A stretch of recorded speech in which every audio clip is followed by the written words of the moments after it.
ये है codex dx syrup, जो कि खांसी का बहुत ही अच्छी मेडिसिन है और ये 100 ml के बोतल के फॉर्म में आपको दिखने को मिलेगा।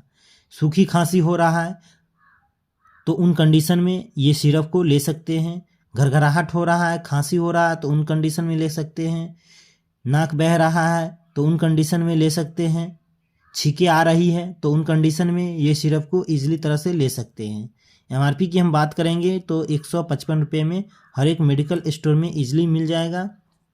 कंपनी की हम बात करेंगे तो फाइजर कंपनी द्वारा मैन्युफैक्चरिंग किए जाने वाला मेडिसिन है और ये मेडिसिन बहुत ही अच्छा काम करता है, जो कि खांसी में आपको ईजिली तरह से ले सकते हैं।